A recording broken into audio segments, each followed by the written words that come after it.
राधा स्वामी संगत जी, आज दिल्ली में एक ऐसा पावन समय बना जिसने मेरे और सभी संगत के मन को भीतर तक धन्य कर दिया।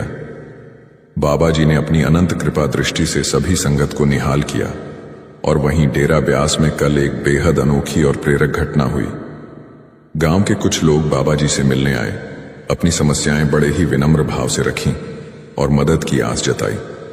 बाबा जी ने उन सभी के लिए ऐसा महत्वपूर्ण वचन दिया जिसे सुनकर मैं स्वयं हैरान रह गया, और जब आप यह सुनेंगे तो आप भी चकित रह जाएंगे कि बाबा जी गांव वालों के लिए क्या करने वाले हैं। आज मैं आप सभी के साथ यह पावन समय और बाबा जी के अद्भुत वचन साझा कर रहा हूं।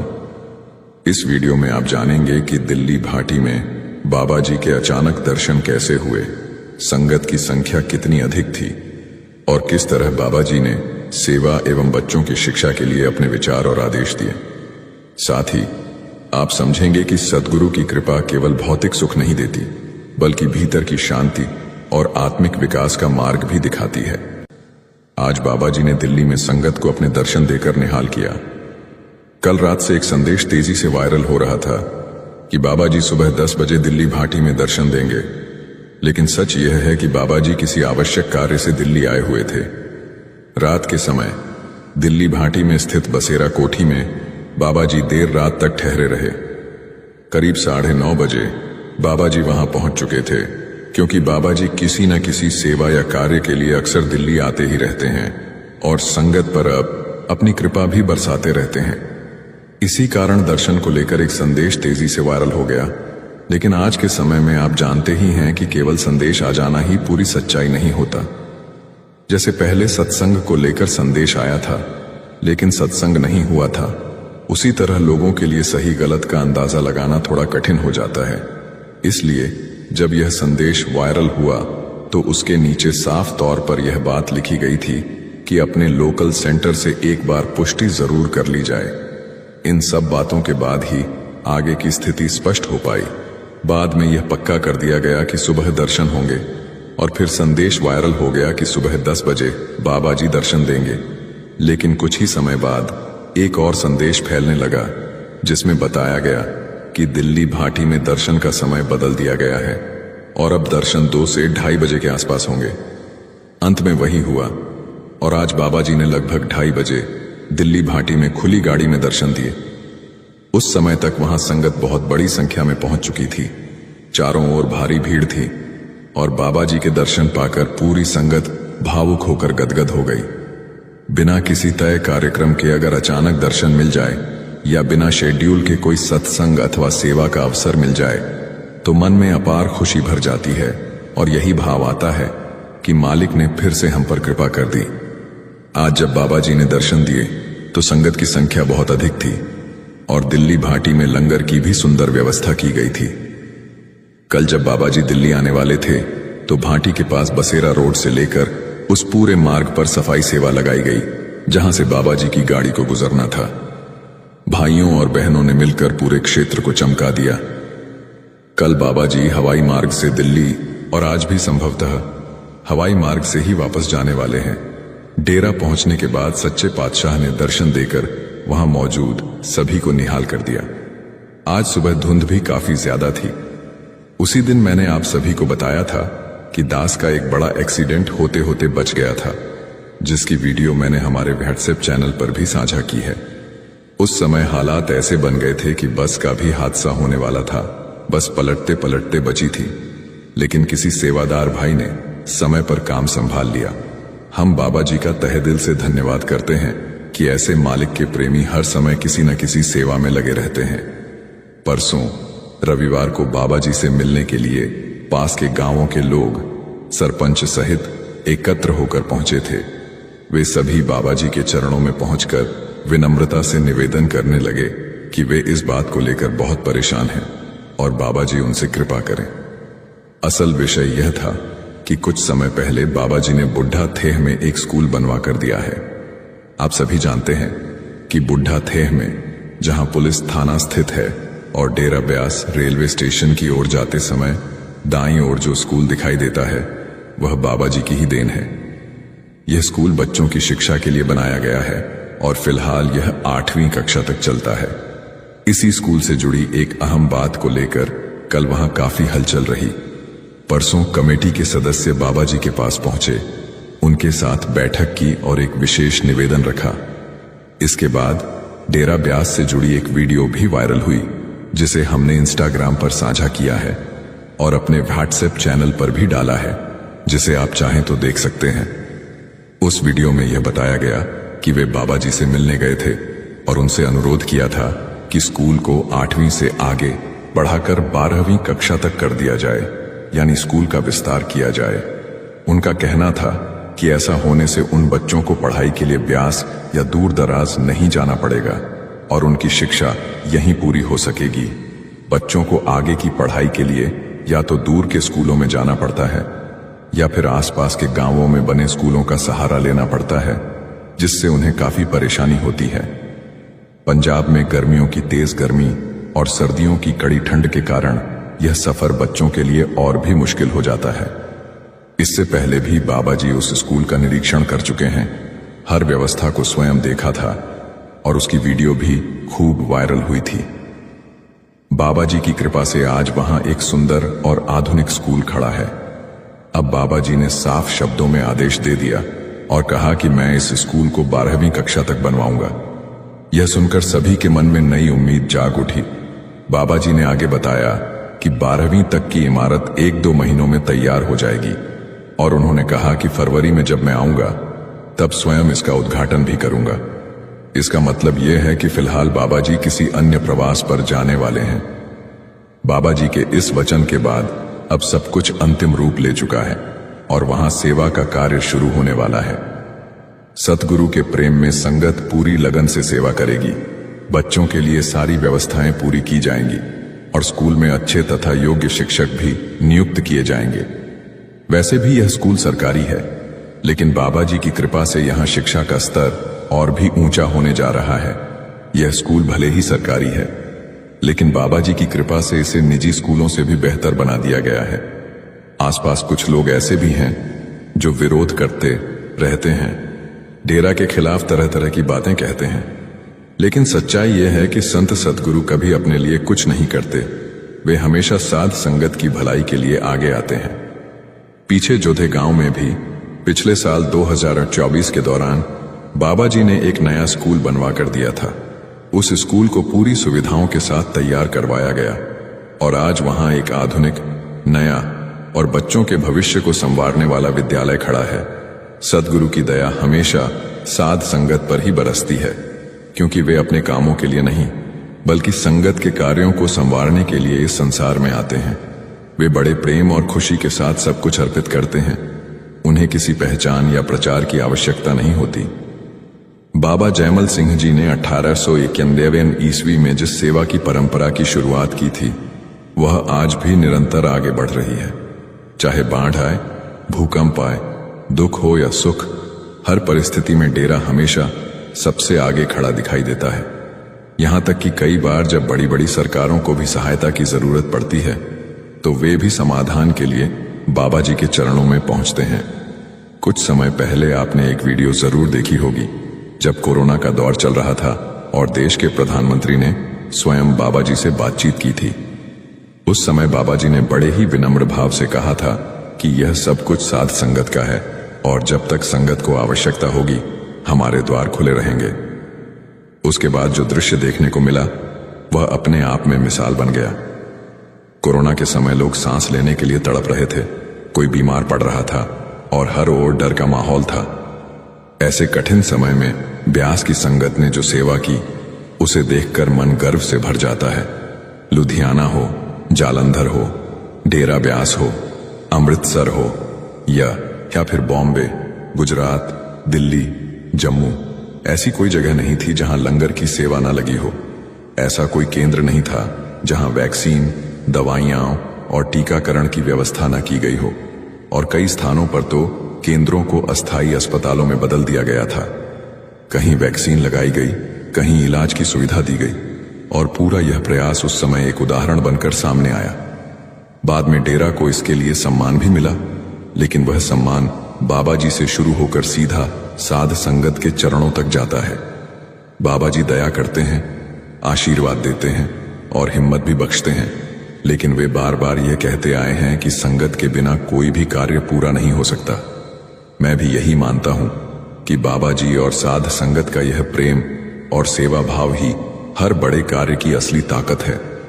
यह सच है कि हमारे बिना बाबा जी सब कुछ हैं, लेकिन मैं यह कभी नहीं कह सकता कि बाबा जी हमारे बिना कुछ नहीं है। फिर भी मन में एक भाव उठता है कि अगर मुझ में कोई कमी या दोष ना होता तो क्षमा किसे मिलती। अगर भक्त है तभी तो भगवान है, और अगर भक्त ही ना हो तो भगवान की पहचान कैसे बने। उसी तरह अगर भगवान है तो उसका एक अंश, उसका प्रतिबिंब भक्त के रूप में दिखाई देता है, और अगर भगवान ना हो तो फिर भक्त का अस्तित्व ही क्या रह जाएगा। भगवान और भक्त का यह रिश्ता बेहद गहरा होता है, जिसे समझाने के लिए कहा जाता है कि यह नाखून और मांस जैसा संबंध है। यह ऐसा बंधन है जो अलग दिख सकता है, लेकिन वास्तव में एक दूसरे के बिना अधूरा है। जैसे नाखून के नीचे मांस होता है, और अगर मांस न हो तो नाखून का कोई अर्थ नहीं रह जाता, वैसे ही अगर नाखून न हो तो मांस की भी कोई कीमत नहीं रहती। इसी भाव को आत्मा में राम और राम में आत्मा कहा जाता है, जो भक्त और भगवान के रिश्ते में साफ झलकता है। आज जब बाबा जी डेरा पहुंचने वाले थे, उससे पहले ही बड़ी संख्या में संगत उनके इंतजार में बैठी हुई थी। बाबा जी थोड़ी ही देर में पहुंचने वाले थे, लेकिन संगत वहां केवल और केवल अपने सद्गुरु के दर्शनों की आस में धैर्यपूर्वक बैठी रही। मौसम को लेकर भी खबर है कि अगले 3 दिनों तक पंजाब, हरियाणा और हिमाचल में परिस्थितियां बदल सकती हैं। फिर भी संगत का मन सिर्फ बाबा जी के दीदार में ही लगा हुआ है। इन दिनों मौसम को लेकर अलर्ट जारी है, लेकिन इतनी ठंड और इतनी परेशानियों के बावजूद संगत के मन में बस एक ही चाह रहती है कि अपने सद्गुरु की एक झलक मिल जाए, अपने सद्गुरु की कृपा की एक किरण मिल जाए। अक्सर मन में यह प्रश्न उठता है कि संगत बार बार दर्शन के लिए क्यों दौड़ती है, जबकि बाबा जी स्वयं मना भी करते हैं, फिर भी यह भाव क्यों नहीं रुकता। दरअसल इसका उत्तर इतिहास में छिपा है।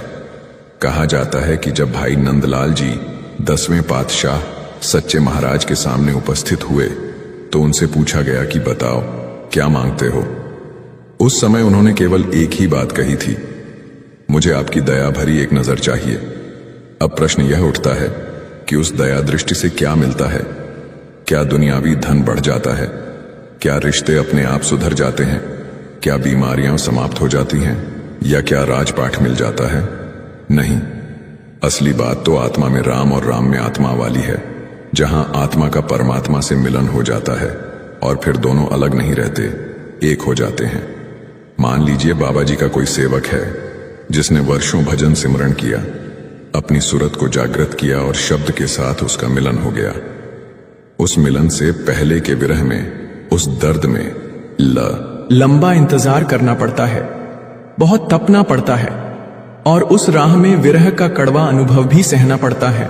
यह पीड़ा इतनी गहरी होती है कि उसे साधारण शब्दों में अच्छा या बुरा कहकर समझाया नहीं जा सकता, क्योंकि उसमें ऐसा दर्द छिपा होता है जो किसी घाव से भी अधिक तीखा होता है। सबसे बड़ी बात यह है कि उस वेदना को शब्दों में बांधा ही नहीं जा सकता। मान लीजिए बाबा जी का कोई सेवक है जिसने अपना शब्द खोल लिया है, तो इसका अर्थ यह नहीं कि वह केवल सेवक रह गया है। वास्तव में तो वह सेवक अब अपने भीतर से मिट चुका है और अपने सद्गुरु में पूरी तरह लीन हो गया है। अब वहां दो का अस्तित्व नहीं रहता। हुजूर महाराज जी भी कहा करते थे, प्रेमी सुनो प्रेम की बात, फिर दो नहीं रहते, फिर एक ही हो जाते हैं। उसी तरह जिसने शब्द खोल लिया वह अपने आप में विलीन हो जाता है। ऐसे व्यक्ति की अलग पहचान शेष नहीं रहती, क्योंकि कुल मालिक स्वयं उसमें विराजमान हो जाते हैं। देखने में वह सेवक इस संसार में चलता फिरता है, खाता पीता है, सोता है, लोगों से बातचीत करता है, खुशी के अवसरों पर भी जाता है और गम के मौकों पर भी शामिल होता है। कभी वह आपको दुखी दिखाई दे सकता है, कभी सुखी, कभी हंसता हुआ, कभी खेलता हुआ और कभी किसी बात पर अफसोस जताता हुआ, लेकिन उसकी वास्तविक अवस्था क्या होती है यह बाहर से दिखाई नहीं देती। उसके भीतर इतनी शक्ति आ जाती है कि सुख और दुख दोनों समान हो जाते हैं। मान और अपमान उसे छू नहीं पाते। और उसके अंदर एक ऐसी स्थिरता बस जाती है जो उसे हर हाल में संतुलित बनाए रखती है। ऐसा व्यक्ति भीतर से पूरी तरह जागृत हो जाता है। चाहे उसका भेद किसी को मिले या न मिले, उसके अंदर इतनी शक्ति भर जाती है कि किसी के जाने या आने से वह डगमगाता नहीं। कोई चला जाए, कोई जन्म ले ले, उसके भीतर की स्थिति समान बनी रहती है, क्योंकि उसके मन में बस यही भाव होता है, तेरा भाणा मीठा लागे, नानक नामू पदारथ मांगे। वह किसी और वस्तु की कामना नहीं करता, वह तो केवल नाम का धन चाहता है, और नाम कहीं बाहर नहीं, नाम तो भीतर ही है। जब पूरा अस्तित्व ही नाम के सहारे टिका हो, नाम के सहारे जीव, नाम के सहारे खंड ब्रह्मांड, तो फिर उसे संसार की हलचलें प्रभावित नहीं करती। वह दुनिया में रहते हुए भी उससे अलग दिखाई देता है, और हमें बस इतना लगता है कि यह इंसान बाबा जी से बहुत गहराई से जुड़ा हुआ है। लोग कहते हैं कि इसकी भक्ति बहुत गहरी है, इसने बाबा जी को प्रसन्न कर लिया, लेकिन कोई यह नहीं देखता कि इसके पीछे कितनी पीड़ा और कितना इंतजार छिपा होता है। कितनी रातें उसने दुख में जाग कर रोते हुए बिताई होंगी, अपने मन को कचोटते हुए यह पुकार लगाई होगी, मुझे मिल ले, मुझे मिल ले। इसे समझने के लिए एक उदाहरण देखिए। जब हम कहीं यात्रा करते हैं और किसी नेशनल हाईवे या एक्सप्रेसवे पर बने पुल से गुजरते हैं, तो हमें बड़ा अच्छा लगता है कि कितना शानदार पुल बना है, और हम चंद पलों में वहां से निकल जाते हैं। लेकिन उस पुल के पीछे वर्षों की मेहनत छिपी होती है। सालों तक निर्माण चलता है, मजदूर दिन रात काम करते हैं, मिट्टी, पानी, सरिया और पसीना लग जाता है, तब कहीं जाकर वह पुल तैयार होता है। ठीक वैसे ही किसी की भक्ति और अवस्था के पीछे भी वर्षों का संघर्ष और तप छिपा होता है। उस नींव को तैयार करने में पानी डालना पड़ता है, आधार मजबूत करना पड़ता है, और उसी एक काम में बहुत लंबा समय लग जाता है। आजकल हुजूर अपने सत्संगों में यही बात बार बार समझाते हैं कि यह कोई छोटी दौड़ नहीं है जो पल भर में पूरी हो जाए। यह ना तो 2-4 कदमों की रेस है और ना ही 100 मीटर की दौड़। यह तो एक लंबी मैराथन है जो बहुत दूर तक चलती है। यही हाल परमार्थ की यात्रा का भी है। यह रास्ता भी लंबा है, इसमें अहंकार को छोड़ना पड़ता है, अपने आप को मिटाना पड़ता है, लेकिन फिर भी हमारी असली पहचान बनी रहती है। मैं देखता हूं कि हम क्या करते हैं।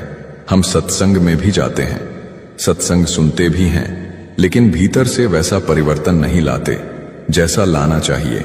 हम सत्संग सुन तो लेते हैं, लेकिन जैसा हजूर उस दिन सत्संग में समझा रहे थे, हमने सत्संग को भी एक रस्म और औपचारिकता बना लिया है। यानी सत्संग भी हमारे लिए एक रिवाज बनकर रह गया है, और हमें जरा सा भी फर्क नहीं पड़ता। हम भीतर से हिलते ही नहीं। देखो, पंडाल में बैठी संगत हो या बाहर की दुनिया, सबके अपने अपने कर्मों का बोझ है। किसी का बोझ थोड़ा कम है, किसी का ज्यादा है, और कहीं तो बहुत ही भारी है। जब मालिक दया करता है तभी बदलाव आता है। उसी तरह पुराने समय में एक डाकू हुआ करता था जो रास्ते में संगत ब्यास आने जाने वालों को लूटता था, लेकिन मालिक की दया ने उसकी जिंदगी की दिशा ही बदल दी। वह आदमी अक्सर लूटपाट करता था, फिर भी मालिक ने उसे कैसे बख्श दिया, यह बात समझ से बाहर लगती है। बाबा सावन सिंह जी महाराज ने बताया कि उसके कर्म तो बहुत भारी थे। ऐसे कर्मों के हिसाब से तो उसे कई जन्म लेने पड़ते, लेकिन उसी एक जन्म में उसका शब्द कैसे खुल गया, जबकि वह डकैतियां करता रहा। इसका कारण सिर्फ एक था, उसने अपना इश्क अपने सतगुरु से जोड़ लिया था। उसकी लगन पूरी तरह सतगुरु के चरणों में टिक गई थी। वह साफ कहता था कि सतगुरु के सिवा अब मेरा कोई नहीं है। पुराने समय में जब वह भागता था तब पुलिस भी उसे पकड़ नहीं पाती थी, लेकिन जिस दिन सतगुरु ने भीतर से दर्शन दिए, उसी क्षण आदेश हुआ, भले मानस अब पुलिस के सामने समर्पण कर दे। सतगुरु ने कहा कि अब तुझे अपने कर्मों का भुगतान करना होगा। यह सब हुआ, लेकिन कैसे हुआ यह समझने की बात है। जब हम सतगुरु के हवाले हो जाते हैं तब हमें खुद को पूरी तरह सौंपना पड़ता है। जब तक मैं खुद को नहीं बेचता तब तक उस सौदे की कोई कीमत ही नहीं बनती। यही बात भाई नंदलाल जी ने 10वें पातशाह से कही थी। जब उनसे पूछा गया कि तुम क्या बेचते हो, तो उन्होंने कहा, मैं तन बेचता हूं, मन बेचता हूं, मैं खुद को बेचता हूं। फिर पूछा गया, इसकी कीमत क्या है? उन्होंने उत्तर दिया, तेरी दया की नजर। तब कहा गया कि यह सौदा बहुत महंगा है। भाई नंदलाल जी बोले, हे पातशाह, मैं यही चाहता हूं, आपकी एक दया भरी नजर। मैं यह बात समझ रहा हूं कि वह एक दया भरी नजर पूरे संसार को ठंडक दे सकती है। फिर भी वह पूछते हैं, क्या तुम अकेले ही दया की नजर मांगते हो? सच तो यह है कि वही नजर हमें भी मिलती है। जब बाबा जी पंडाल में आते हैं तो उनकी कृपा दृष्टि चारों तरफ बरसती है, लेकिन हमें उसका एहसास नहीं हो पाता। क्यों? क्योंकि हम दुनिया में उलझे रहते हैं। मैं अक्सर बाबा जी से सवाल करता हूं, बाबा जी, मैं सत्संग में आया, मैंने वचन सुने, लेकिन घर लौटते ही सब कुछ वैसा ही रहता है। मेरी जिंदगी में कोई बदलाव क्यों नहीं आता? तब बाबा जी समझाते हैं कि भाई, जब तक मैं खुद को बदलने के लिए तैयार नहीं होता, तब तक भीतर कुछ भी बदल नहीं सकता। मैं ब्यास जाता हूं और वहां का माहौल बना लेता हूं, लेकिन अगर मैं यह मान लूं कि सब कुछ सिर्फ ब्यास में ही मिलेगा और वहीं से शुरुआत हो जाएगी, तो यह मेरी भूल है। असली लड़ाई तो मुझे बाद में लड़नी होती है। ये लड़ाई कहां से शुरू होती है? जब तक मैं अपने भीतर यह दृढ़ निश्चय नहीं करता कि मुझे संघर्ष करना है, तब तक कुछ नहीं बदलता। यह लड़ाई किसी और से नहीं, मुझे खुद अपने मन से लड़नी होती है। इसी कारण स्वामी जी ने कहा था, जिन्होंने मन को मार लिया वही सच्चे सूरमा कहलाए, क्योंकि यह शत्रु बाहर नहीं, मेरे ही भीतर बैठा है। एक और जगह उन्होंने कहा, मन जीते जग जीते। जब तक भीतर की जंग नहीं होती, तब तक किसी जीत की बात करना व्यर्थ है। यह लड़ाई आखिर है किसकी? यह लड़ाई मन की है, और मन कहीं बाहर नहीं, मेरे ही भीतर बैठा है। अब सवाल यह है कि मन से जंग कैसे लड़ी जाए। मन कभी कहता है, आज गोलगप्पे खाने का मन है, तो मैं उसके उलट चलकर कभी उसे रोकता हूं, कभी टाल देता हूं। मन कहता है, आज नूडल्स या बर्गर खा लूं, तो मैं उसे टाल देता हूं। जिस दिन मन जोर देकर कहे कि आज कड़क चाय पीनी है, उसी दिन मैं जानबूझकर कड़क चाय नहीं पीता। जिस दिन मन कहे कि गोलगप्पे खाने हैं, उस दिन मैं उसे सादा घर की दाल रोटी खिला देता हूं। जिस दिन पिज्जा खाने का मन बनाए, उस दिन मैं उसे घर के चावल खिला देता हूं, क्योंकि जैसा अन्न होता है वैसा ही मन बनता है, और जैसा पानी होता है वैसी ही वाणी निकलती है। आज हमारी वाणी और हमारा खान पान दोनों ही उलट पुलट हो चुके हैं। मैं देखता हूं कि हम ज्यादातर भारी और मसालेदार चीजें खाते हैं, जिनमें इतनी गर्मी होती है कि वे हमारे दिमाग को बिगाड़ देती हैं। उसी से हमारे भीतर गुस्सा पैदा होता है, भीतर ही भीतर जलन और गर्मी बढ़ती है। फिर हम एक दूसरे की कमियां खोजने लगते हैं। फलां ऐसा है, ढिकाना वैसा है, जैसे हम दुनिया को बदलने आए हों, जबकि सच्चाई यह है कि हमें खुद को बदलने आना था। जब मेरे अपने भीतर शांति नहीं है, तो बाहर क्या बदलेगा? बाबा जी अक्सर सत्संग में एक बात समझाते हैं कि मान लो मेरी जेब में 100 रुपए हैं और मैं तुम्हें 90 रुपए दे दूं। यहीं से असली समझ शुरू होती है। अगर मेरी जेब में पैसे ही ना हो, तो मैं किसी को रुपये क्या दूंगा? जिसके मन के भीतर खुद शांति नहीं है, जिसके अंदर आग जल रही है, वह किसी और को शांति कैसे दे सकता है? मैं देखता हूं कि जब हम अपना दुख किसी से बांटते हैं, तो यह सोचकर बांटते हैं कि यह मेरा अपना है, परिवार का है, इससे बात करूंगा तो मेरा बोझ हल्का हो जाएगा। लेकिन सच्चाई यह है कि सामने वाला खुद भी दुखी होता है। जो खुद दुख में डूबा है, वह मुझे सुख कहां से देगा? सुख तो वही दे सकता है जिसने उस सुख को पाया हो, जिसने उस शांति को भीतर से महसूस किया हो। लेकिन हमारी हालत यह है कि मैं अपनी रिश्तेदारियों में ही उलझ कर रह जाता हूं और उन्हीं को सब कुछ मानकर बैठा रहता हूं। मैं उन्हें ही अपना समझकर जीने लगता हूं, और जब उनमें से कोई मुझे छोड़कर चला जाता है, तो मैं रोना धोना शुरू कर देता हूं। फिर मैं मालिक से शिकायतें करने लग जाता हूं। ये मेरा था, ये मेरी मां थी, ये मेरा भाई था, ये मेरी बहन थी। लेकिन सच्चाई यह है कि यहां न कोई बहन है, न कोई भाई। यहां तो सब कर्मों के लेखे हैं। जब जिसके कर्म पूरे हो जाते हैं, उसका रोल खत्म हो जाता है। बाबा जी अक्सर सत्संग में एक सुंदर उदाहरण देते हैं कि जैसे एक मंच होता है, मंच पर कोई रानी का किरदार निभाता है, कोई राजा बनता है, कोई खलनायक का रोल करता है। लेकिन जैसे ही उन्हें मंच से उतार दिया जाता है, सब अपने अपने पात्र छोड़कर साधारण इंसान बन जाते हैं। मैं यह नहीं कहता कि मैं राजा हूं और मैं हमेशा वही रोल निभाऊंगा। बाबा जी कहते हैं, भाई, राजा का रोल खत्म हो गया। वह केवल एक समय के लिए था, अब वह समाप्त हो गया। यही हमारी जिंदगी की सच्चाई है। यह भी केवल एक पार्ट है और किसी न किसी दिन यह भी खत्म हो जाएगा। बाबा जी समझाते हैं कि हमें अपने कर्म करने हैं, अपने काम बनाने हैं और अपने जीवन में अपना कुछ लाभ लेना है, न केवल शरीर या घर को, बल्कि अपने भीतर के झूठे भ्रम और अहंकार को भी समझकर काम करना चाहिए, ताकि हम सच में आत्मा के साथ जुड़ सकें और जीवन का सच्चा अनुभव कर सकें। हम अक्सर भ्रम और सांसारिक चीजों में फंसकर जीते हैं और जब हम इनसे ही उम्मीद लगाएंगे तो हमें फिर से जन्म के चक्र में लौटना पड़ेगा। सबसे कठिन दर्द वही है। इसी कारण से 5वें पातशाह ने इस विषय पर वाणी में कहा था कि मुश्किल समय देखकर अपना मन संभालो, अपने हाथों को अपने कर्मों में स्थिर रखो और अपने सांसारिक प्रयासों की सुरक्षा करो। बाबा जी समझाते हैं कि सच्चा मार्ग तभी मिलेगा जब हमारी कृपा, वैराग्य और प्रेम से जीवन चलता है। हम अक्सर समय गंवाते रहते हैं दुनिया में चारों ओर उलझकर, लेकिन असली मूल्य वही है जो भीतर से मिलती है। गुरु प्यारी साध संगत जी, सभी को प्यार भरी राधा स्वामी जी। साध संगत जी, जो जी भजन सिमरन को पूरा समय देते हैं और जीते जी अंदर मालिक से रिश्ता जोड़ लेते हैं, वह तो अपने कर्मों का हिसाब पूरा करके सतगुरु के चरणों में लीन हो जाते हैं। उनको दोबारा जन्म मरण के चक्कर में नहीं आना पड़ता। लेकिन जो लोग भजन सिमरन नहीं करते तो उन्हें मालिक फिर से इस दुनिया में भेज देता है और उनको उनके पिछले जन्मों के कर्मों के आधार पर भेजा जाता है। संगत जी, आज की साखी में हम सुनेंगे कि हमारे पिछले जन्मों के ऐसे कौन से कर्म होते हैं जिसकी वजह से मालिक किसी किसी जीव को इतनी भयंकर गरीबी दे देता है। तो संगत जी, आपके आगे यही विनती है कि साखी को पूरा अंत तक सुने जी।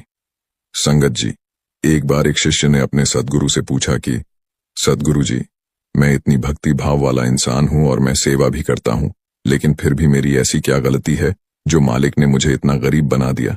इतनी गरीबी है कि कभी कभी तो मुझे और मेरे परिवार को रात का भोजन तक नसीब नहीं हो पाता। तो सद्गुरु ने अपने सेवक को जो कुछ कहा वह संगत जी हम सबको बड़े ही ध्यान से सुनना चाहिए, क्योंकि पीछे हम जो कुछ करके आए हैं उसको भुलाकर कम से कम अपना आने वाला कल तो सुधार सकते हैं। तो सद्गुरु ने उस शिष्य को समझाया कि इस संसार में ना तो कोई अपनी किस्मत किसी को दे सकता है, ना किसी की किस्मत कोई ले सकता है। जब मालिक हमारी किस्मत का निर्माण करता है तो हमारे पूर्व कर्मों के आधार पर किस्मत लिखी जाती है और कर्मों के आधार पर ही हमारा अगला जन्म भी निर्धारित किया जाता है कि हमें कौन सी योनि में भेजा जा रहा है और क्या क्या कष्ट हमें सहने पड़ेंगे। यह सब कुछ हमारे जन्म से पहले ही निर्धारित हो जाता है। अब तुम्हारा जो सवाल है कि मालिक किसी किसी को इतनी गरीबी क्यों देता है, तो भयंकर गरीबी मिलने का कारण हमारे पूर्व जन्म में किए गए कुछ ऐसे कर्म होते हैं जो मैं तुम्हें बताता हूं। सबसे पहला कर्म होता है किसी दूसरे का हक मारना। मतलब अगर तुम बेईमानी करके या धोखा देकर किसी दूसरे का हक मार लेते हो या फिर किसी दूसरे की धन संपत्ति पर बुरी नजर रखते हो, तो ऐसे कर्म अगले जन्म में गरीबी का मुख्य कारण बनते हैं। इसीलिए अपनी खुद की हक की कमाई पर ध्यान देना चाहिए, किसी दूसरे की धन संपत्ति पर नजर नहीं रखनी चाहिए। इसके बाद दूसरा मुख्य कारण होता है भोजन करने से पहले अपने इष्ट कुल मालिक का शुक्र न करना। ऐसा करना चोरी समान माना गया है। जो लोग भोजन करने से पहले मालिक का शुक्र नहीं करते तो वह भी इस श्रेणी में आते हैं। वैसे तो मालिक का शुक्र हर वक्त करना चाहिए, लेकिन भोजन शुरू करने से पहले मालिक का शुक्र करके ही भोजन करना चाहिए। जो लोग ऐसा नहीं करते तो अगले जन्म में मालिक उन्हें भोजन से वंचित रख देता है और उन्हें कई बार भूखे ही सोना पड़ता है। इसके बाद तीसरा कर्म होता है अपनी कमाई का थोड़ा सा हिस्सा भी परमार्थ के कामों में न लगाना। बहुत से लोग कमाते तो बहुत ज्यादा हैं, लेकिन परमार्थ के काम बिल्कुल भी नहीं करते। वाणी में कहा गया है कि हमें हमारी कमाई का 10वां हिस्सा अच्छे कामों में लगाना चाहिए। लाचारों की मदद करना, लंगर में योगदान देना और जहां भी आपकी आस्था जुड़ी है वहां कुछ दान कर देना, ये सब परमार्थ के काम होते हैं। जो लोग अपनी पूरी की पूरी कमाई अपने ऐशो आराम पर ही खर्च कर देते हैं तो उन्हें आगे चलकर भयंकर गरीबी भोगनी पड़ती है। ऐसा जरूरी नहीं कि 10वां हिस्सा ही लगाया जाए, लेकिन जितना भी हमसे हो सके उतना ही कम से कम परमार्थ में जरूर लगा देना चाहिए। इसके बाद का कर्म है घर में स्त्री और बच्चों को बेवजह डांटना और मारना। जो इंसान अपने परिवार के सदस्यों के साथ बुरा बर्ताव करता है, बेवजह लड़ाई झगड़े करता है, बीवी और बच्चों को मारता पीटता है, तो ऐसे इंसान को आगे चलकर गरीबी के दिन देखने ही पड़ते हैं। कभी कभी हमें अपने बच्चों को अच्छी शिक्षा देने के लिए थोड़ा बहुत हाथ उठाना पड़ता है और थोड़े बहुत लड़ाई झगड़े हर घर में होते ही रहते हैं। लेकिन अगर हम बिना किसी कारण के हर समय घर के सदस्यों को मारते पीटते हैं तो हमें इसका भयंकर अंजाम उठाना पड़ता है। इसके बाद का कर्म है बेजुबान जानवर को अपनी जीभ के स्वाद के लिए मारकर खाना। यह पाप सबसे बड़े पाप की श्रेणी में आता है। ऐसा करने वाले इंसान को आगे चलकर गरीबी के साथ साथ और भी बहुत कुछ भोगना पड़ता है। गरीबी तो मालिक ऐसे इंसान को जरूर देता ही है, लेकिन साथ में ऐसी ऐसी बीमारियां भी दे देता है जिससे वह आदमी जब तक जीवित रहता है तब तक तड़पता रहता है, क्योंकि ऐसे इंसान के पास अपनी बीमारी का इलाज करवाने तक के पैसे नहीं होते और उसको अपने शरीर की बीमारियों को स्वीकार करके ही जीवन बिताना पड़ता है। इसलिए यह कर्म तो भूलकर भी नहीं होना चाहिए। हर जीव को मालिक ने ही बनाया है और मालिक के बनाए जीवों को अगर हम कष्ट पहुंचाएंगे तो मालिक उसकी हमें बहुत बड़ी सजा देता है। इसीलिए जीव जंतुओं से भी उतना ही प्रेम करो जितना अपने बच्चों से करते हो। यह सब सुनकर वह शिष्य कहने लगा कि हे मेरे सच्चे पातशाह, पिछले जन्म में मेरे जो भी कर्म रहे होंगे, लेकिन अब इस जन्म में मैं ऐसा क्या करूं जिससे कम से कम तकलीफ में मेरे पिछले बुरे कर्मों का हिसाब पूरा हो जाए। तो सतगुरु ने समझाया कि जब हम मालिक की बंदगी करते हैं, उसका भजन सिमरन करते हैं, नाम की कमाई करते हैं, तो मालिक धीरे धीरे हमारे पिछले कर्मों का हिसाब पूरा करवाने लगते हैं। क्योंकि न तो मालिक हमारे चढ़ावे से खुश होते हैं और न हमारे किसी नदी में नहा लेने से। मालिक को कोई फर्क नहीं पड़ता है। जो मालिक इस पूरी दुनिया को देता है वह भला हमारे चढ़ावे से क्यों खुश होगा। अक्सर लोग नंगे पैर चलकर और घंटों लाइन में लगकर प्रभु की मूरत पर मिठाई का भोग इत्यादि लगाकर ये सोच बैठते हैं कि ऐसा करने से हमारे कर्म कट जाएंगे, या फिर लोग नदियों में नहाने को मोक्ष समझ बैठते हैं। तो यह सब हमारी गलती है। मालिक हम सब के अंदर विराजमान है और 24 घंटे शब्द धुन हमारे अंदर बज रही है। जब हम नाम की कमाई करके अपने अंदर शब्दों को सुनने लगते हैं तो धीरे धीरे हमारे कर्म कटने लगते हैं और हमारा पिछला हिसाब किताब पूरा होने लगता है। भजन सिमरन करने वाले जीव के मालिक सूली को सूल में बदल देते हैं। इसीलिए जितना हो सके भजन सिमरन करो और अपने अंदर जाकर जीते जी मालिक से रिश्ता जोड़ो। तो संगत जी, पीछे हम क्या कुछ कराए हैं ये तो हमें अब याद नहीं, लेकिन हम भजन सिमरन करके अपने पिछले कर्मों का हिसाब तो पूरा कर ही सकते हैं। क्योंकि जब तक हमारा यहां से हिसाब पूरा नहीं हो जाता तब तक हमें बार बार जन्म मरण के चक्कर में आना पड़ेगा। इसलिए हमें गुरु के हुक्म के अनुसार भजन सिमरन जरूर करना चाहिए। काहू न कोऊ सुख दुख करदाता, निज कृत कर्म भोग सब भ्राता। अर्थात कोई किसी को सुख दुख देने वाला नहीं है और सब अपने ही कर्मों का फल भोगते हैं। लेकिन प्रश्न यह उठता है कि हमारे शरीर को एक ना एक दिन मिट जाना है। ऐसे में हमारे कर्मों का फल कौन भोगेगा, क्योंकि भोगने के लिए शरीर का होना भी जरूरी है। लेकिन जब यह शरीर ही नहीं बचेगा तो कर्मों की सजा किसे और कैसे मिलेगी। इस प्रश्न का उत्तर जानने से पहले आपको एक तथ्य बताते हैं जो शायद बहुत कम ही लोग जानते हैं। इंसान के पास एक नहीं बल्कि 3 शरीर होते हैं। दरअसल आत्मा एक नहीं बल्कि 3 शरीरों से ढकी हुई रहती है। पहला बाहरी शरीर है जिसे हम भौतिक या स्थूल शरीर कहते हैं। दूसरा आवरण होता है सूक्ष्म शरीर और सबसे अंदर का आवरण कारण शरीर होता है स्थूल शरीर। स्थूल शरीर एक तरह का नश्वर शरीर है जो एक जीव जन्म के समय धारण करता है, जो 5 तत्वों से बना होता है। इसे आप आत्मा का अस्थायी निवास भी कह सकते हैं, जो मृत्यु के साथ ही नष्ट हो जाता है। स्थूल शरीर को घर के समान बताया गया है। इसके जरिए आत्मा बाहरी संसार से संपर्क बनाकर रखती है। सूक्ष्म शरीर, इस प्रकार के शरीर को लिंग शरीर भी कहते हैं, क्योंकि इसी के द्वारा पूर्व जन्म और भविष्य में लेने वाले जन्मों के संकेत मिलते हैं। इस शरीर को आम भाषा में मानव शरीर कहते हैं, और स्थूल शरीर के विपरीत इसे ना तो देखा जा सकता है और ना ही छूकर महसूस कर सकते हैं। सूक्ष्म शरीर सूक्ष्म तत्वों से बना होता है और यह भौतिक शरीर से अधिक कार्यशील होता है। जिस प्रकार स्थूल शरीर का अनुभव जागृत अवस्था में होता है, उसी प्रकार सूक्ष्म शरीर का अनुभव हमें स्वप्न अवस्था में होता है। मृत्यु होने पर यह सूक्ष्म शरीर नष्ट नहीं होता, बल्कि यह आत्मा के साथ अगले जन्म में मिलने वाले शरीर में भी जाता है। कारण शरीर तीनों शरीरों में से सबसे अंदर वाले शरीर को कारण शरीर कहते हैं, और यही आत्मा को ढककर रखता है। यह अवर्णनीय और अनादि है। स्थूल और सूक्ष्म इन दोनों ही शरीरों का मूल कारण ही है, जिसे अपने वास्तविक रूप का ज्ञान ही नहीं होता। कारण शरीर भी आत्मा के साथ एक के बाद एक स्थूल शरीर में प्रवेश करता है। स्थूल शरीर हमारी मृत्यु के बाद जलकर नष्ट हो जाता है, यानी हमारा जो सूक्ष्म शरीर है, जो कभी मरता नहीं, और यही हमारा वह शरीर है जो हमारे द्वारा किए गए कर्मों को भोगता है। सूक्ष्म शरीर ही यमलोक जाता है, जहां हमारे कर्मों का लेखा जोखा तैयार होता है।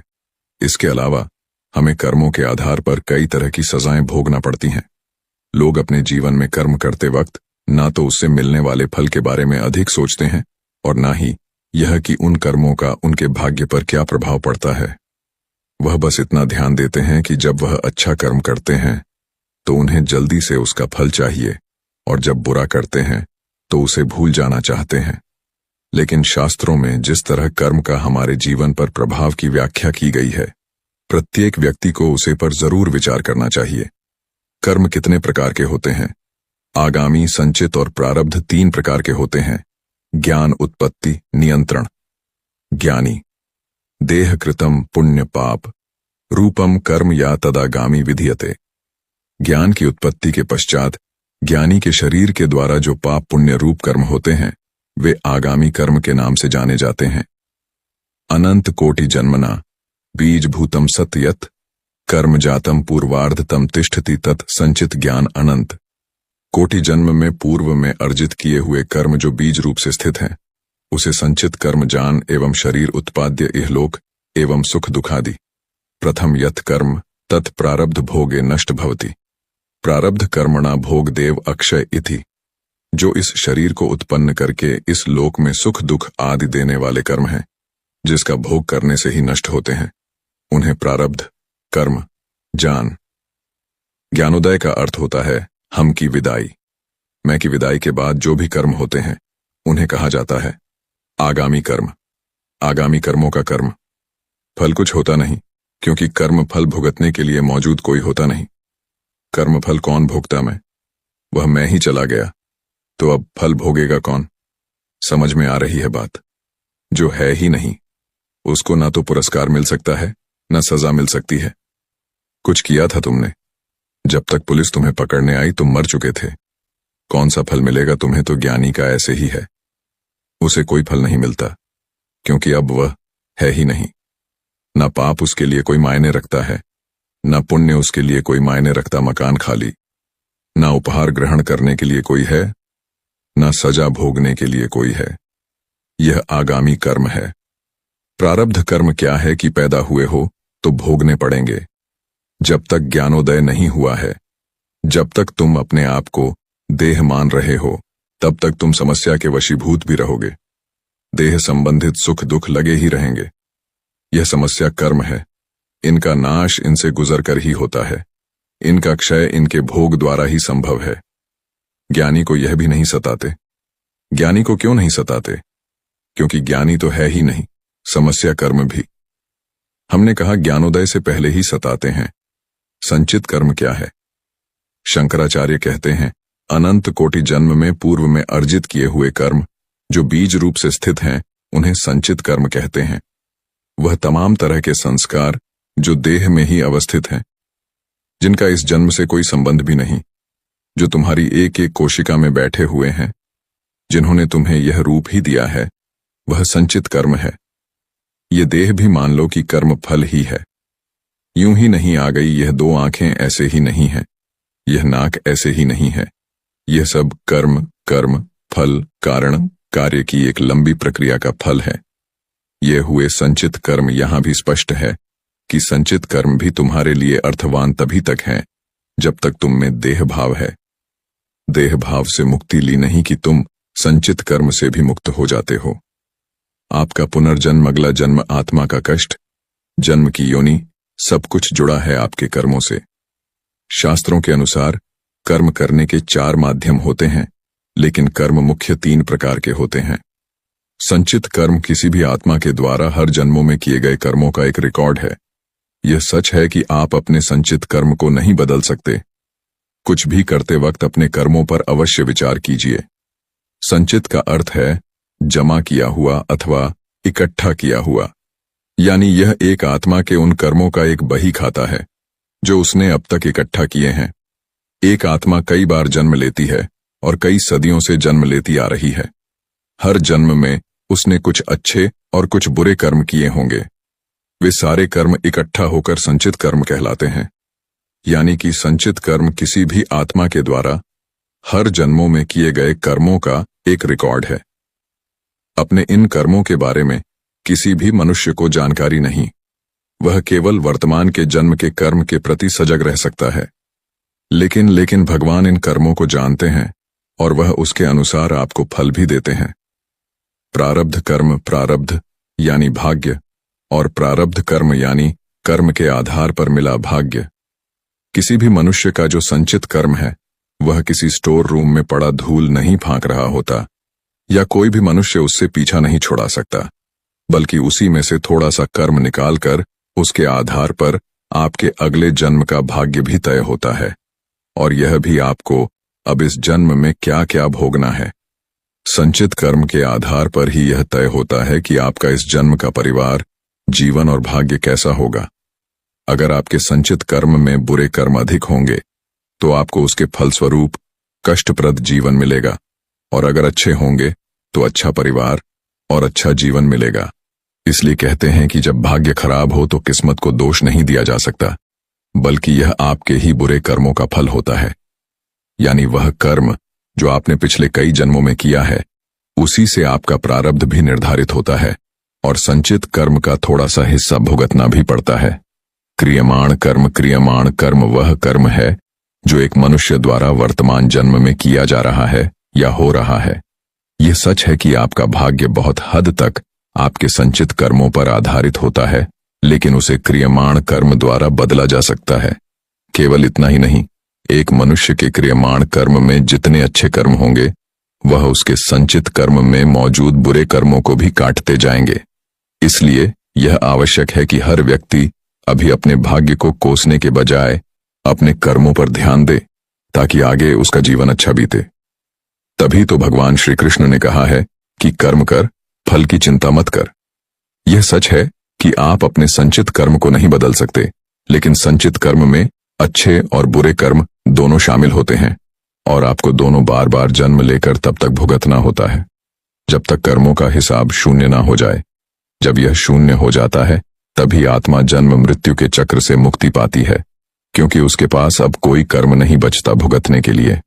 अगर आपने अभी अपने कर्मों पर ध्यान दिया तो संचित कर्म में मौजूद बुरे कर्म अच्छे कर्मों से घटते जाएंगे, और आपका भावी जन्म न केवल उच्चतर होगा बल्कि आत्मा भी मोक्ष की ओर अग्रसर होती जाएगी।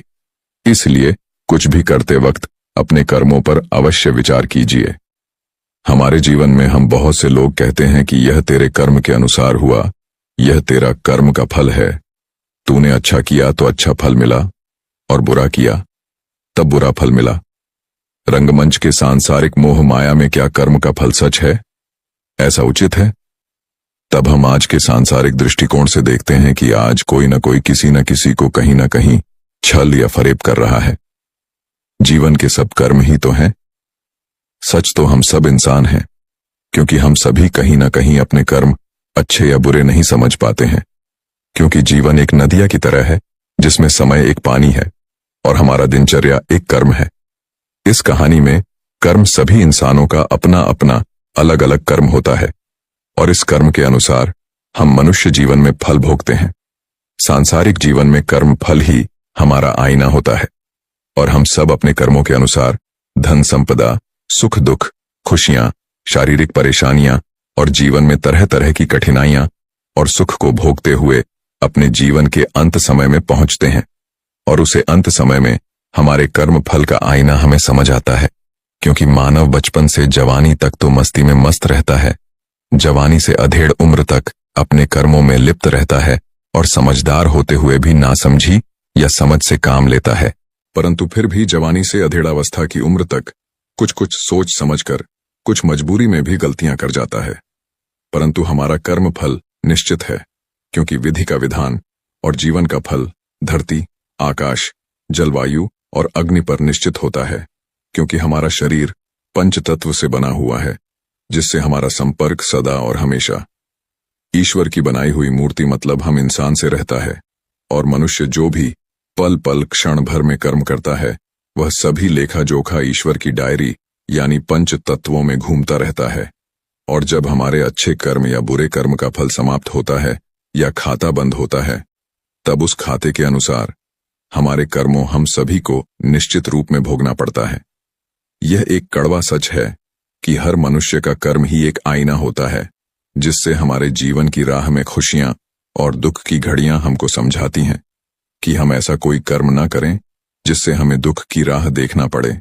जीवन में सभी सांसारिक मोह माया में बंधे हुए हैं और जीवन में सभी जानते हैं कि सभी को जीवन में अकेले आना और अकेले जाना पड़ता है, यानी कि मृत्यु में और जन्म में सभी को अकेले ही यात्रा करनी पड़ती है।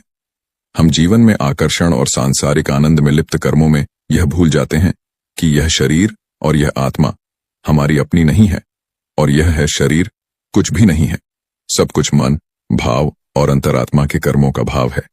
जीवन में कर्म ही एक जीवन का सच है, क्योंकि हमारे जीवन की राह और जीवन में सुख दुख हमारे कर्म फल का आईना है। सच तो आज कलयुग में कुछ भी नहीं है, क्योंकि हम अगर अपने ग्रंथों, अपने वेदों को उठाकर देखें तब हम सच को पहचान सकते हैं। हर युग में हर प्राणी ने अपने कर्मों की फलों को भोगना पड़ता है।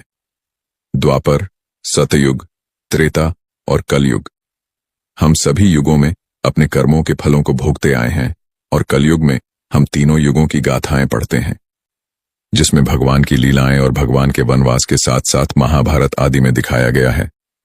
भाइयों भाइयों में युद्ध, यह सब प्रभु की लीला और कर्मों का फल है और हम सभी भी कर्मों के फल को देखते हुए जीवन को पूर्ण करते हैं। यही जीवन का अंत या सुखद अंत या जीवन का पूर्ण विराम कहे, बस कहानी कर्म ही जीवन का आईना है। यह कर्म फल ही हमारा सबका आईना होता है। कर्म प्रधान विश्व कर रखा, जो जस कर ही तस ही फल चाखा।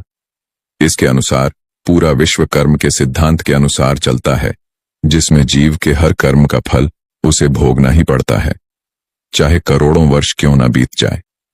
इस सिद्धांत का पालन करते हुए भगवान श्री राम वनवास गए तथा उन्हें बंदरों की सहायता लेनी पड़ी, क्योंकि उन्होंने एक बार नारद जी को बंदर का रूप देखकर उन्हें विवाह से रोका था, जिसके परिणाम स्वरूप नारद ने उन्हें श्राप दिया कि बंदर ही तुम्हारी सहायता करेंगे।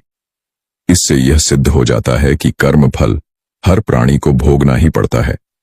कर्म फल 3 प्रकार के होते हैं। पहले के अनुसार मनुष्य पूर्व जन्म के कर्म फलों के अनुसार अपना अगला जन्म पाता है।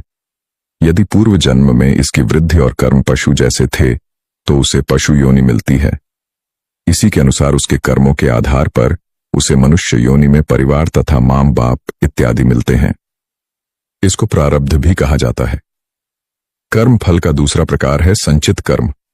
इसमें पूर्व जन्म के कर्मों के अनुसार ही उसकी मनोवृत्ति और विचार बनते हैं, जो उसे इस जन्म में कर्म करने के लिए प्रेरित करते हैं और आखिर में आगामी कर्म फल आता है, जो इस जन्म के किया जा रहे हैं। कर्मों के आधार पर होगा। प्रारब्ध को बदला नहीं जा सकता, इसलिए मनुष्य को सहनशीलता के साथ अपने प्रारब्ध को स्वीकार कर लेना चाहिए। मनुष्य एक ऐसा प्राणी है जिसको बुद्धि प्राप्त है, इसलिए संचित कर्मों के फल को पूरा करने के लिए मनुष्य को कर्म योग का मार्ग अपनाना चाहिए। यह निष्काम कर्म का मार्ग है, जिसमें मनुष्य हर जीव में ईश्वर को देखते हुए अपना कर्म करता है और कर्म फल को ईश्वर को समर्पित करता है। इस प्रकार वह संचित कर्म फल से मुक्ति पाता हुआ आगामी कर्मों के फल से भी मुक्त हो जाता है। ईश्वर प्राप्ति के लिए आध्यात्म के अनुसार ज्ञान, भक्ति तथा कर्म योग निर्धारित हैं। निष्काम कर्म को कर्म योग माना जाता है। जिस प्रकार भक्ति के द्वारा भगवान की पूजा की जाती है, उसी प्रकार कर्म योगी अपने कर्म फल को भगवान को अर्पण करके अपनी श्रद्धा प्रकट करता है। इसके द्वारा मनुष्य आगामी कर्म फल से मुक्त होकर संचित कर्म फल पर भी विजय प्राप्त कर लेता है, क्योंकि संचित कर्म पूर्व जन्म के कर्म फल के अनुसार बने उसके विचारों के द्वारा किए जाते हैं। इसके द्वारा वह अपनी दूषित मनोवृत्ति पर विजय प्राप्त कर लेता है। गीता में भी कर्म योगी को सर्वश्रेष्ठ माना गया है, क्योंकि नियत कर्म हर मनुष्य को परम आवश्यक है। नियत कर्म ना करने से मनुष्य अपनी अपनी ईश्वर द्वारा दी हुई जिम्मेदारियों से भागने की कोशिश करता है, जो ईश्वर को पसंद नहीं है। इसलिए कर्म योग के द्वारा भी मोक्ष प्राप्त किया जा सकता है। इसलिए हर गृहस्थी को अपने परिवार का पालन पोषण कर्म योगी की तरह करते हुए उसे समाज का अंग बनाना चाहिए। कर्म का रास्ता बहुत अजीब है। जितना आप इसे समझते हैं, यह उतना ही आपको आश्चर्यचकित करता है। यह लोगों को मिलाता भी है और उन्हें दूर भी कर देता है। कर्म के कारण ही कोई व्यक्ति कमजोर हो जाता है और कोई व्यक्ति शक्तिशाली। कर्म ही किसी को गरीब तो किसी को अमीर बनाता है। इस संसार में जो भी संघर्ष हो रहा है, वह सब कर्म बंधन के कारण ही है। कर्म आपकी तार्किक और बौद्धिक क्षमता के परे हैं। जब आप कर्म को समझने लगते हैं, तो आप घटनाओं और लोगों से बंधना बंद कर देते हैं और आपकी स्व के लिए यात्रा प्रारंभ हो जाती है। अच्छी और बुरी बातें कर्म के आधार पर ही घटित होती हैं। जब समय अच्छा होता है, तो दुश्मन भी दोस्त जैसा व्यवहार करने लगते हैं। जिन लोगों के लिए आपने बहुत कुछ किया होता है, वह भी कभी कभी आपके दुश्मन बन जाते हैं। आपके जीवन में ऐसे लोग भी आपके मददगार बनकर आ जाते हैं, जिनके लिए आपने कभी भी कुछ नहीं किया होता है। इस सब में समय की भूमिका ही सबसे महत्वपूर्ण होती है। सिर्फ मनुष्यों में ही यह क्षमता होती है कि वे समय के प्रभाव को बदल दें और स्वयं कर्म के बंधन से मुक्त कर सकें, और केवल कुछ लोग ही अपने जीवन में इससे मुक्त होने के उद्देश्य को स्थापित कर पाते हैं। कुछ कर्म बदले जा सकते हैं, जबकि कुछ कर्म नहीं बदले जा सकते। इसके लिए सबसे पहले हमें कर्म के तीनों प्रकारों को जानना होगा: प्रारब्ध, संचित और आगामी। प्रारब्ध का अर्थ है शुरू किया हुआ, जो कर्म पहले से ही चल रहा है। प्रारब्ध कर्म वह है जिसका परिणाम वर्तमान में आपको मिल रहा है। आप इसे बदल नहीं सकते, क्योंकि यह पहले से ही घटित हो रहा है। संचित कर्म वे कर्म हैं जिन्हें आप इकट्ठा करते हैं, जो हम अपने साथ लेकर आए हैं। संचित कर्म इकट्ठा किए गए वे कर्म हैं जिन्हें आध्यात्मिक क्रियाओं जैसे कि ध्यान आदि के द्वारा समाप्त किया जा सकता है। हम अपने संचित कर्मों को प्रार्थना, सेवा और लोगों में प्रेम व आनंद बांटकर भी समाप्त कर सकते हैं। सत्संग, सत्य का साथ, जो कि निश्चित रूप से ऐसे बुद्धिमान और दयावान लोगों की संगति में मिलता है, जिनकी उपस्थिति में हम स्वयं को बेहतर और आनंदपूर्ण महसूस करते हैं, सभी प्रकार के नकारात्मक कर्मों के बीजों को नष्ट कर देता है। आगामी का शाब्दिक अर्थ होता है जो अभी नहीं आया है। आगामी कर्म वे कर्म होते हैं जो अभी आपके सामने आए नहीं है, वे कर्म जो भविष्य में आने वाले हैं। यदि आप कोई अपराध करते हैं, तो हो सकता है कि आप आज ना पकड़े जाएं, परंतु इस बात की पूरी संभावना है कि आप भविष्य में पकड़े जाएंगे। यह आपके द्वारा किए गए कार्यों के भविष्य के कर्म हैं। हमारे मस्तिष्क पर हमारे कुछ कार्य इस प्रकार की मजबूत छाप छोड़ते हैं, जो भविष्य के कर्म का रूप ले लेते हैं। आप किसी के भी साथ जो कुछ भी करते हैं, वह आपको वापस मिलता है। यही कर्म का सिद्धांत है। इसलिए हमारे कर्म हमारे द्वारा किए जाने वाले कार्यों के आधार पर अच्छे या बुरे हो सकते हैं। यह वह अच्छे कर्म हैं जो आप दूसरों के लिए करते हैं, और फिर आप उन कार्यों में बंध जाते हैं। आपको उसके बदले में प्रशंसा या कुछ परिणाम मिलने की आशा होती है। मैंने बहुत सेवा की है, या मैंने 10 वर्षों तक ध्यान किया है, इसीलिए मुझे इसका कुछ भौतिक परिणाम मिलना चाहिए, या मुझे इसके बदले में आध्यात्मिकता प्राप्त होनी चाहिए। कभी कभी लोग अच्छे कर्म करने के बाद भी दुखी हो जाते हैं, क्योंकि उन्हें इसके बदले में कुछ प्रशंसा मिलने की आशा होती है, तो यह आशा कर्म बन जाती है। आप लोगों की भलाई अपने स्वभाव के कारण करें। जब आप अपने कार्यों के परिणाम से नहीं जुड़ते हैं, तो आप कर्म एक बंधन से मुक्त हो जाते हैं। इसलिए भगवान कृष्ण भागवत गीता में कहते हैं, अपने कर्मों के फल मुझे अर्पित कर दो। जब आप दूसरों की भलाई की कामना करते हैं, तो आपके साथ भी अच्छी चीजें ही घटित होती हैं। यही प्रकृति का नियम है। जो कुछ भी दूसरों को नुकसान पहुंचाने की नीयत से किया जाता है, चाहे वह विचार हो या कार्य, वह बुरे कर्म कहलाते हैं। गुरुदेव श्री श्री रविशंकर ने बहुत सुंदरता के साथ बताया है कि हमें बुरे कर्मों से दूर क्यों रहना चाहिए। वह कहते हैं, हमें कुछ भी बुरा क्यों नहीं करना चाहिए। आइए इसे समझें। यदि आप कुछ बुरा करते हैं तो आपकी नींद गायब हो जाती है, आपके मन की शांति भंग हो जाती है और इसके कारण आपका स्वास्थ्य खराब होने लगता है। कुछ ना कुछ आपके मन को कचोटता रहता है, और जब कभी कुछ बात आपके मन को कचोटती है तो आप कुछ भी सृजनात्मक नहीं कर पाते हैं और आप दुखी रहने लगते हैं। हमें दूसरे लोगों को धोखा क्यों नहीं देना चाहिए? इसका सीधा सा कारण यह है कि हम स्वयं यह नहीं चाहेंगे कि कोई और व्यक्ति हमें धोखा दे, है ना? जो कुछ भी हम दूसरों के लिए करते हैं वह हमारे पास वापस लौट कर आता है। यही कर्म का सिद्धांत है। जब आप किसी की प्रशंसा करते हैं तो आप उनके अच्छे कर्म का प्रभाव ग्रहण करते हैं, और जब आप किसी की बुराई करते हैं तो आप उसके बुरे कर्मों का प्रभाव ग्रहण करते हैं। ध्यान आपके जीवन में समरसता और एकाग्रता लाता है। यह जीवन के प्रति आपकी आकांक्षाओं को कम करने में मदद करता है। आपके अपराध बोध, शर्म तथा आरोप लगाने की प्रवृत्ति को कम करता है। यह आपको लालसाओं से रहित करता है और भौतिकवाद से दूर रहने में मदद करता है। इसलिए जैसा कि भगवान कृष्ण ने गीता में कहा है कि यह वह अवस्था होती है कि यदि आप कर्म करते भी हैं तो भी आप कर्म के बंधन में नहीं बनते। बिना लालसा के प्रेम करना, आकांक्षाओं से रहित हो जाना, इस सब से आप पुनः जन्म नहीं लेते हैं और फिर कर्म का चक्र रुक जाता है। इसी प्रकार जब आप दूसरों को और खुद को आप लगाना बंद कर देते हैं, तो और जब अपराध बोध, दुख या शर्म की भावना के घने बादल हमारे अंतरात्मा से छंट जाते हैं, तो हम मुक्ति को प्राप्त कर लेते हैं। यह मुक्ति सिर्फ तभी मिलती है जब आपको गुरु के माध्यम से ध्यान के द्वारा अपने भीतर के परमात्मा का एहसास हो जाता है। ध्यान के समय हमारे बुरे कर्मों के प्रभाव का नाश होता है। सब कुछ धुलकर साफ सा हो जाता है, कुछ शेष नहीं रहता, और आप एक ऐसी गहन शून्यता का अनुभव करते हैं जिसमें सब भय, डर, चिंताएं मिट जाती, लुप्त हो जाती हैं। यह एक अनमोल अनुभव है। इसी क्षण आप इसका आनंद ले सकते हैं। ध्यान के माध्यम से बुरे कर्मों को मिटाया जा सकता है। इससे पहले यह शरीर प्राण छूट जाए, अपने कर्म फलों के प्रभाव, अपनी अनभिज्ञता, अज्ञानता से मुक्त हो लें। आज हम जो भी फल भोग रहे हैं वह हमारे पिछले जन्मों के कर्म के कारण है। वह हमारा प्रारब्ध कहलाता है। प्रत्येक कर्म का कुछ न कुछ फल होता है। वह फल कर्ता को भोगना ही पड़ता है। भागवत गीता, वेद और उपनिषद तीनों ही कर्म को कर्तव्य मानते हुए इसके महत्व के बारे में बताते हैं, और यही पुरुषार्थ है। पहले यह समझ लेते हैं प्रारब्ध कैसे बनता है, अर्थात हम जैसा कर्म करेंगे वैसे ही हमारे प्रारब्ध निर्मित होते हैं। आपने दूध दही देखा भी होगा और खाया भी होगा। एक प्रक्रिया के अनुसार जैसे दूध से दही बनता है, ठीक वैसे ही कर्म से भाग्य बनता है। संचित कर्म जिनका फल इस जीवन में नहीं मिलता, वे जन्म जन्मांतर तक संचित होते जाते हैं।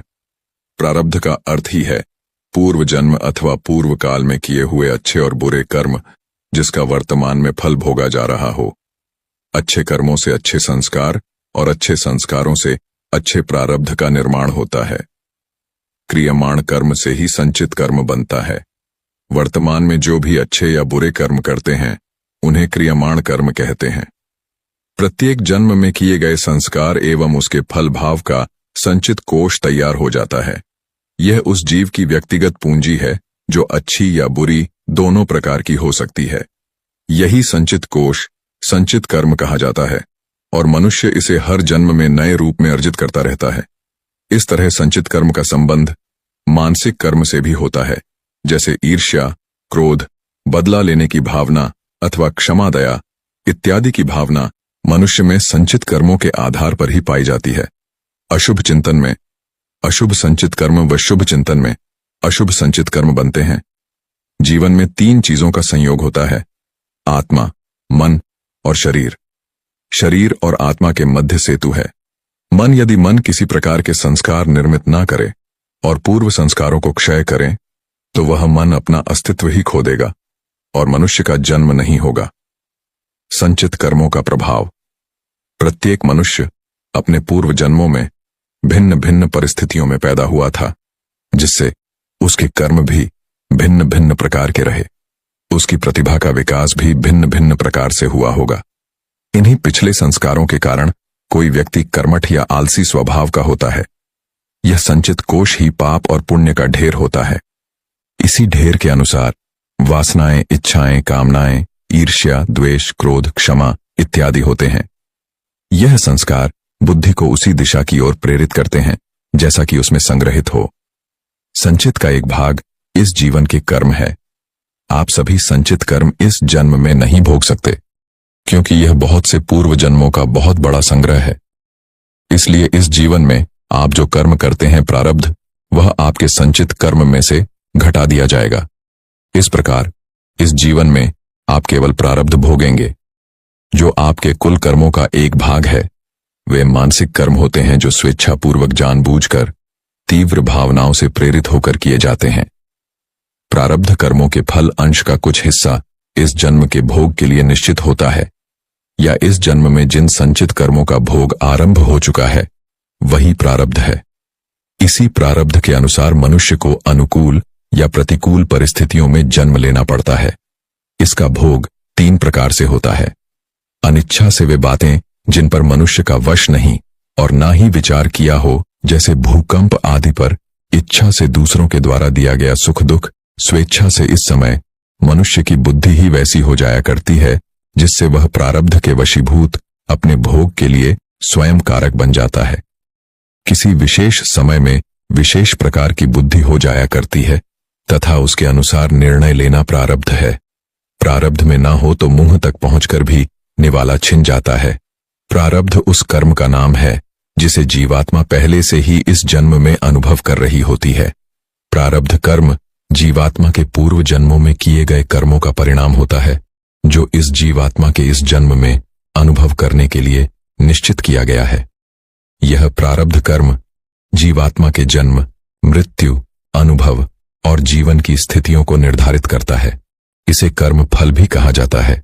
प्रारब्ध कर्म जीवात्मा के पूर्व कर्मों का एक छोटा सा भाग होता है जो उसे इस जन्म में अनुभव करने के लिए संकल्पित होता है। जब यह प्रारब्ध कर्म समाप्त हो जाता है तब जीवात्मा के नए कर्म प्रारंभ होते हैं। तीसरा कर्म क्रियमाण है। कर्म शारीरिक हैं, जिनका फल प्राय साथ के साथ ही मिलता रहता है। नशा पिया कि उन्माद आया, विष खाया कि मृत्यु हुई। शरीर जड़ तत्वों का बना हुआ है। भौतिक तत्व स्थूलता प्रधान होते हैं, उसमें तुरंत ही बदला मिलता है। अग्नि के छूते ही हाथ जल जाता है। नियम के विरुद्ध आहार विहार करने पर रोगों की पीड़ा का, निर्बलता का अविलंब आक्रमण हो जाता है और उसकी शुद्धि भी शीघ्र हो जाती है। क्रियमाण तात्कालिक किए जाने वाले कर्म। जो कर्म हम दिन रात इस जीवन में कर रहे हैं, वह कर्म क्रियमाण कर्म से ही संचित कर्मों का निर्माण होता है। तो ये जोड़ घटाना कैसे चलता है? जो भी कर्म हम पूर्ण चैतन्यता से नहीं करते, वह क्रिया नहीं प्रतिक्रिया है। जिसके प्रति आप चैतन्य नहीं हैं, वह क्रिया नहीं हो सकती।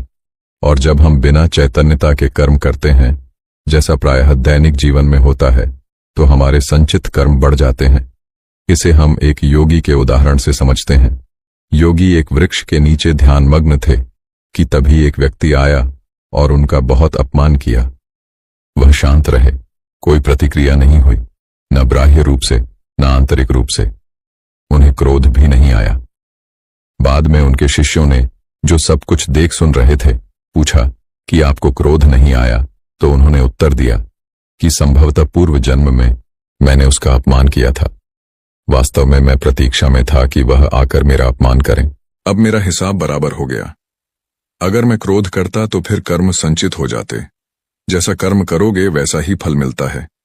आपने जैसा बीज बोया है आपको वैसा ही फल भोगने को मिलेगा।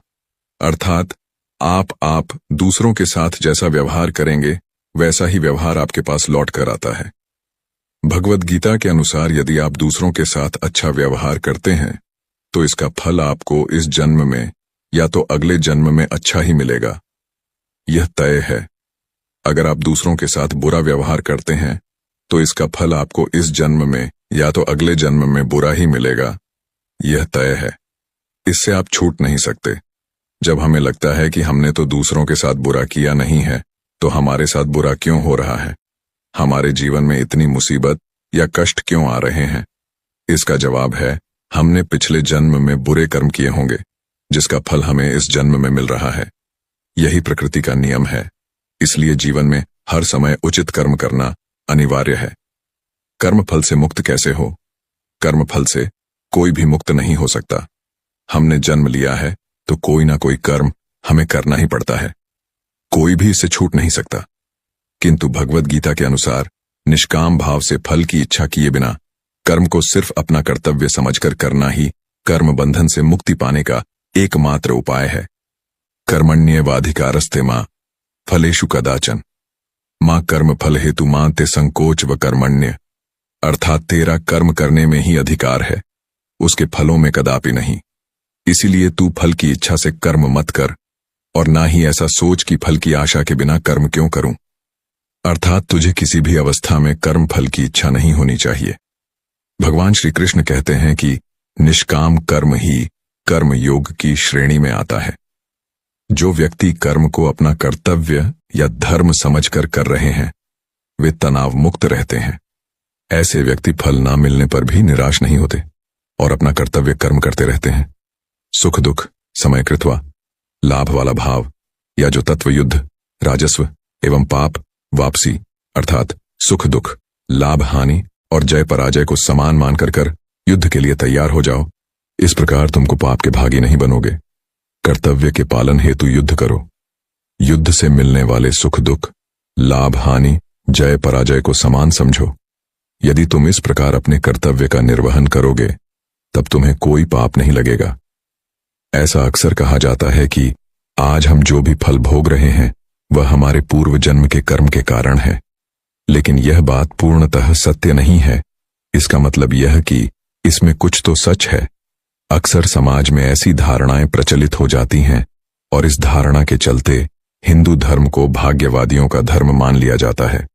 इस धारणा के चलते यह भी मान लिया जाता है कि फिर तो हमें कोई कर्म करना ही नहीं चाहिए। जब सब कुछ पूर्व जन्म से ही तय और निश्चित है तो।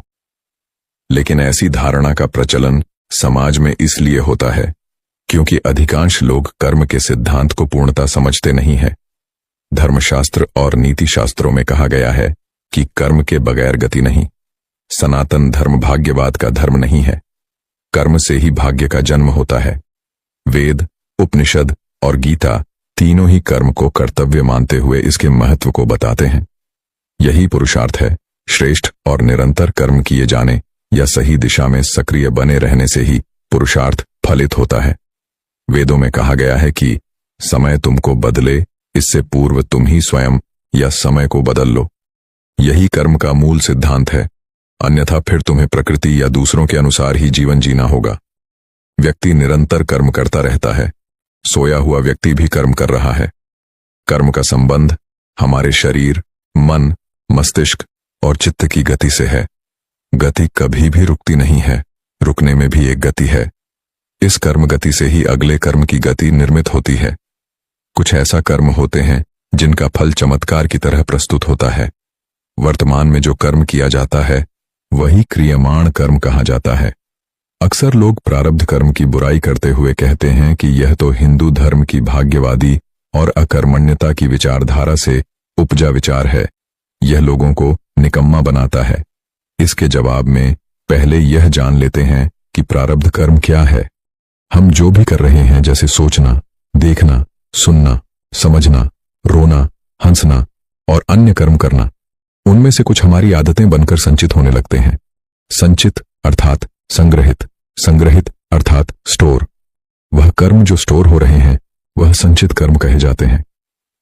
बार बार एक ही कर्म या कार्य करने से वह कर्म या कार्य स्टोर हो जाता है। मरने के समय इस स्टोर कर्म का कुछ भाग हमारे साथ अगले जन्म में भी चला जाता है। वही भाग प्रारब्ध कहलाता है।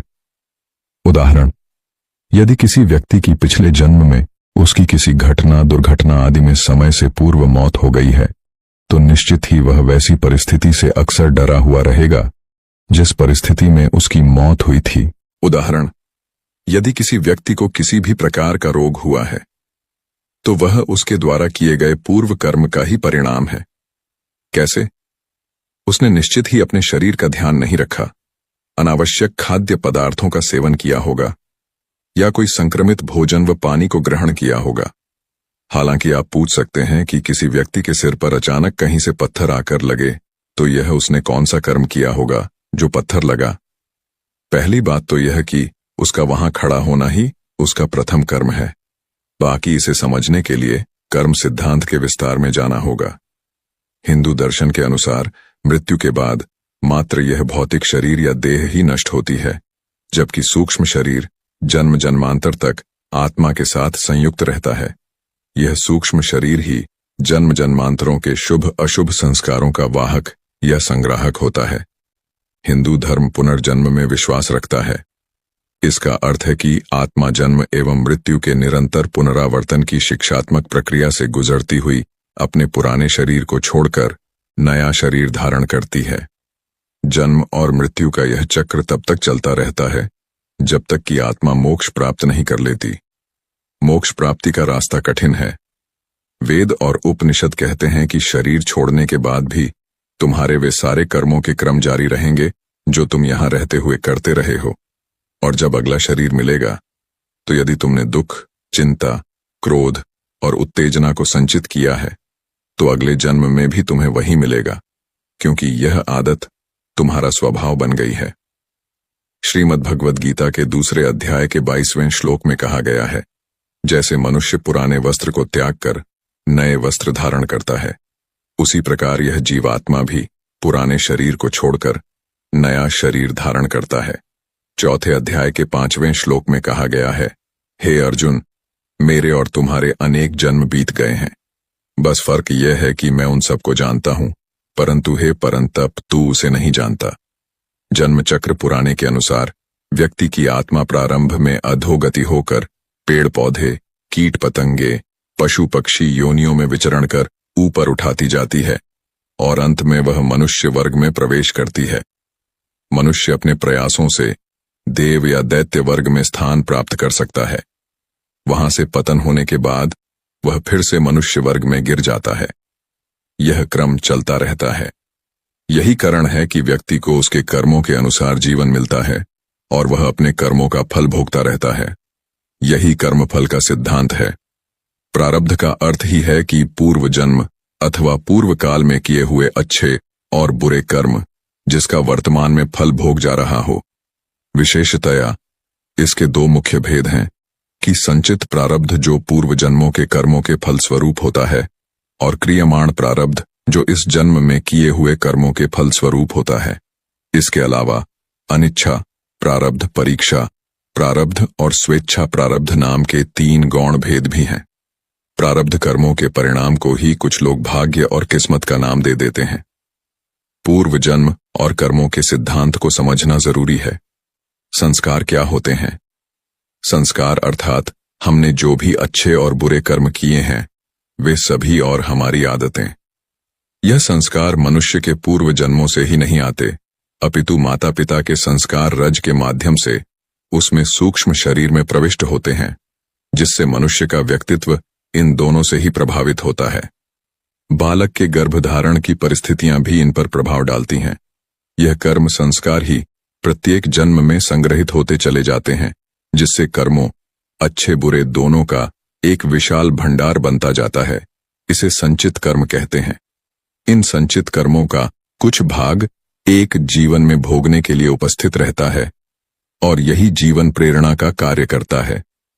अच्छे बुरे संस्कार होने के कारण मनुष्य अपने जीवन में प्रेरणा का कार्य करता है। अच्छे बुरे संस्कार होने के कारण मनुष्य अपने जीवन में अच्छे बुरे कर्म करता है। फिर इन कर्मों से अच्छे बुरे नए संस्कार बनते रहते हैं तथा इन संस्कारों की एक अंतहीन श्रृंखला बनती चली जाती है, जिससे मनुष्य के व्यक्तित्व का निर्माण होता है। दरअसल इन संचित कर्मों में से एक छोटा हिस्सा हमें नए जन्म में भोगने के लिए मिल जाता है। इसे प्रारब्ध कहते हैं। यह प्रारब्ध कर्म ही नए होने वाले जन्म की योनि व उसमें मिलने वाले भोग को निर्धारित करते हैं। फिर इस जन्म में किए गए कर्म, जिनको क्रियमाण कहा जाता है, वह भी संचित संस्कारों में जाकर जमा होते रहते हैं। जिस तरह से चोर को मदद करने के जुर्म में साथी को भी सजा होती है, ठीक उसी तरह काम्य कर्म और संचित कर्म में हमें अपनों के किए हुए कार्य का भी फल भोगना पड़ता है। और इसीलिए कहा जाता है कि अच्छे लोगों का साथ करो ताकि कर्म की किताब साफ रहे। जिस बालक को बचपन से ही अच्छे संस्कार मिले हैं, उसका कर्म भी अच्छा ही होगा और फिर उसके संचित कर्म भी अच्छे ही होंगे। अलग जन्म में उसे अच्छा प्रारब्ध ही मिलेगा। साध संगत जी, ऐसी ही रूहानी सत्संग साखियां सुनने के लिए चैनल को सब्सक्राइब जरूर करें जी।